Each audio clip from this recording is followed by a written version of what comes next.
Hello दोस्तों, मैं अदिति मिश्रा आप सभी का स्वागत करती हूँ आपके अपने यूट्यूब चैनल अदिति की पाठशाला में। जैसा कि मैंने पिछली वीडियो में आप लोगों को क्लास थर्ड की हिंदी रिमझिम की जो बुक है उसके सारे चैप्टर को शॉर्ट में मैंने क्लियर कर दिया, उनके राइटर्स को भी, तो आपने देखा होगा।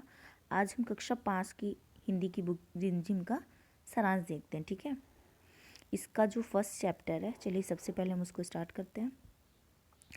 फर्स्ट चैप्टर का जो नाम है उसका नाम है राख की रस्सी। यह एक लोक कथा है। इसमें क्या बताया गया कि संस्कृति का एक और रूप पुरानी कहानियों में अभिव्यक्त होता है। जो कहानियाँ सैकड़ों वर्षों से चली आ रही हैं उन्हें लोक कथा कहते हैं।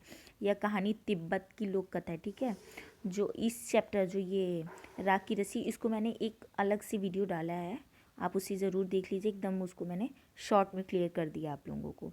इसमें एक मतलब बताया गया कि मतलब लड़का, एक आदमी अपने बेटे के लिए कैसे चिंतित रहता है, फिर वो उसको एक अच्छी लड़की मिल जाती है तो उससे उसकी शादी कर देता है, ठीक है। तो इसमें बस यही बताया गया। फिर नेक्स्ट हम आते हैं, सेकंड हमारा है फसलों के त्यौहार। तो जो फसलों के त्यौहार मतलब इसमें हमने फसलों से जुड़े उत्सव के बारे में जिक्र किया गया है इस चैप्टर में, जो देश के विभिन्न प्रांतों में अलग अलग नामों से मनाए जाते हैं। इस पाठ को पढ़कर समझा जा सकता है कि सांस्कृतिक विविधता का सुंदर नमूना है। एक ही त्यौहार के अलग अलग प्रदेश में अलग अलग नाम से जाना जाता है। जैसे कि हम बात करें मकर संक्रांति के नाम, तो जैसे तमिलनाडु में पोंगल, असम में बिहू, केरल में ओणम, ठीक है, पंजाब में लोहड़ी, झारखंड में सरहुल, उत्तर प्रदेश, बिहार, मध्य प्रदेश में मकर संक्रांति या तिल संक्रांति भी कहते हैं, ठीक है। फिर नेक्स्ट हमारा है थर्ड, खिलौने वाला। यह एक कविता है। इस कविता में बताया गया है कि खिलौने हमें कैसे बच्चे मतलब बचपना को याद दिलाती हैं। खिलौने याद दिलाती हैं जिनसे बच्चे खेलते रहे हैं। अधिकतर खिलौने उस प्रदेश की संस्कृति को दर्शाते हैं, ठीक है। फिर नेक्स्ट हमारा है फोर्थ चैप्टर है नन्हा फनकार। यह एक कहानी है, ठीक है। इसमें बताया गया है कि यह कहानी एक ऐसे लड़के के बारे में है जो पत्थर को तराश कर उन पर घंटियां बनाता है। भारत का कोई ऐसा क्षेत्र नहीं है जहाँ पत्थर, लकड़ी, मिट्टी, कपड़े या कागज़ की मदद से सुंदर चीज़ें ना बनाई जाती हों, ठीक है। नेक्स्ट हमारा है जहाँ चाह वहाँ राह। तो बिल्कुल जैसे आपकी चाह है केवीएस क्लियर कर जाने की, तो आप अपनी राह खुद बना चुके होंगे, ठीक है। तो इसमें है कि यह पाठ हमें भारत के हस्तकला की सुंदरता के बारे में बताता है। जैसे हमारे घर पर तकिए का गिलाफ, मेज पोश या फिर माँ की शॉल पर रंगीन धागों की कढ़ाई देखी जा सकती है, आप सभी ने देखी होंगी।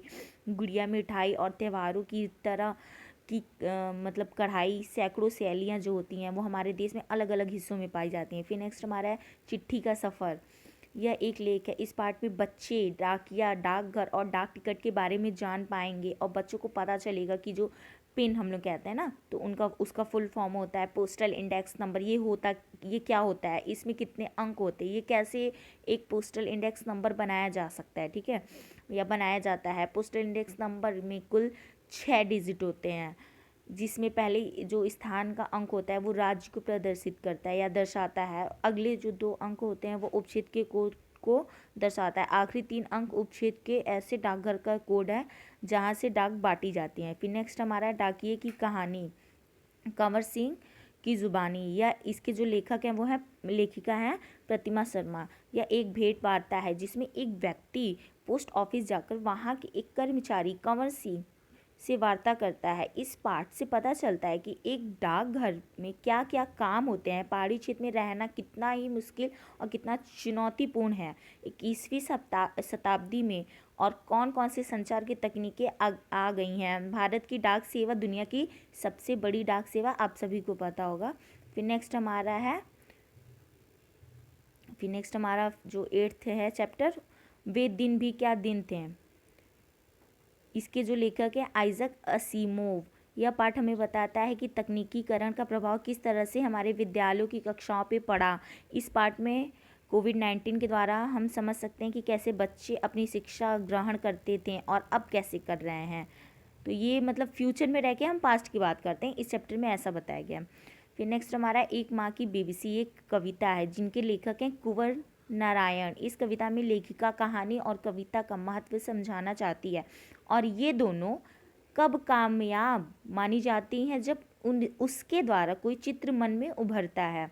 फिर नेक्स्ट हमारा एक दिन की बादशाहत, ये एक कहानी है जिसमें एक दो बच्चे रहते हैं और वो अपने परिवार से कहते हैं कि आज हम बड़े बन जाते हैं और आप सब छोटे बन जाइए, मतलब बच्चे बन जाइए।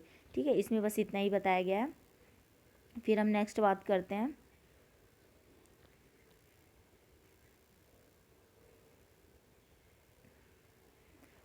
हाँ, फिर हमारा नेक्स्ट है ये 11 चैप्टर चावल की रोटियाँ, या एक जो है नाटक है। इसके जो लेखक है पी ओंग खिन। चावल की रोटियाँ एक एकांकी है जिसमें कोको मुख्य भूमिका में है। वह 8 साल का एक बर्मी लड़का है। उसके 3 दोस्त हैं, नीनी, तिनसु और मिमी। नीनी और तिनसु भी बर्मी लड़के हैं और मिमी बर्मी लड़की। उन जनता की दुकान का प्रबंधक। ऐसे ऐसे नाम इसमें बोले गए हैं ना कि मतलब छोड़िए, चलिए आप लोगों को बस याद करने से मतलब है कि आप अपना क्वेश्चन सॉल्व कर लीजिएगा। फिर नेक्स्ट हमारा है गुरु और चेलाइया, एक कविता है जिसके लेखक हैं सोहन लाल द्विवेदी। छात्र इस कविता द्वारा अध्यापक और शिक्षक के संबंध की महत्व को समझेंगे, जो आपको आगे बहुत काम आने वाला है। अगर आप एक शिक्षक बन जाते हैं तो आपका मतलब बच्चों से कैसे आपको संपर्क करना है, उनका संबंध कैसे, उनके साथ कैसे संबंध रखना है। ठीक है, फिर नेक्स्ट हमारा है 12 हो गया। हाँ, अब 13 है स्वामी की दादी। इसके लेखक है आर के नारायण। इसमें बताया कि स्वामी की दादी अपने बुजुर्गों के प्रति सम्मान व आदर का भाव रखना चाहिए, उनकी देखभाल करना चाहिए। उनके सानिध्य में रहकर हम प्रेरणादायक कहानियों के माध्यम से स्वयं को परिपक्व बना सकते हैं। अच्छे बुरे में फ़र्क को जानकर अपने व्यवहार और व्यक्तित्व को बेहतर बना सकते हैं। ठीक है, फिर नेक्स्ट हमारा है बाघ आया उस रात। यह एक कविता है जिनके लेखक हैं नागा अर्जुन। इस कविता में बताया गया है कि जिस तरह से हम जंगलों का अंधाधुंध सफाया कर रहे हैं, भविष्य में मानव जीवन पर जंगली जानवरों का खतरा बढ़ना निश्चय है। पेड़ों को ना काटकर जंगलों को सुरक्षित करना, वन के जीवन में दखल न देना, जंगली जानवरों के आवासों को सुरक्षित रखना हमारी मुख्य जिम्मेदारी होनी चाहिए। ठीक है, फिर नेक्स्ट हमारा बिसन की दिलेरी, ये कहानी है जिनके जो लेखक हैं वो प्रतिभा नाथ हैं। इस पार्ट में एक बच्चा बिसन कर्नल दत्ता के फॉर्म पर जाते जो देखता है वह बताता है, और इस पार्ट में बताया गया है कि पशु पक्षी या अन्य जीव प्राणी जो बेज़ुबान हैं वो अपना दुख प्रकट भी नहीं कर सकते, उनके प्रति प्रेम की भावना रखना चाहिए, हमारा मानवीय कर्तव्य है। इस पार्ट को हम बाघ आया उस रात कविता से भी समझ सकते हैं। नेक्स्ट है हमारा पानी रे पानी। इसके लेखक है अनुपम मिश्र।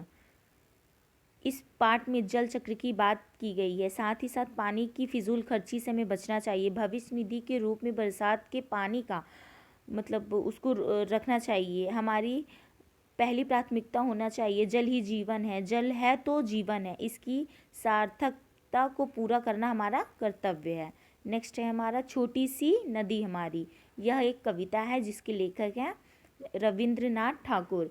इस पार्ट में नदी और उससे संबंधित गतिविधियों को बेहद खूबसूरत ढंग से चित्रित किया गया है। साथ ही साथ मौसम का असर कैसे नदियों पर होता है उसके बारे में जिक्र है। फिर नेक्स्ट हमारा चुनौती हिमालय की यात्रा, चुनौती हिमालय की, यह एक यात्रा वर्णन है। इसके जो लेखक हैं सुरेखा पंडीकर। यह पाठ एक यात्रा वर्णन है जिसमें कश्मीर की ऊंचाई और खूबसूरत वादियों से लेकर हिमालय की चोटी तक का बेहतरीन सफ़र का वर्णन किया गया। ठीक है, तो आप सभी ने इस चैप्टर को शॉर्ट में समझ लिया है। आप सभी को बहुत प्रॉफिट होगा, इससे बेनिफिट होगा। ठीक है, थैंक यू।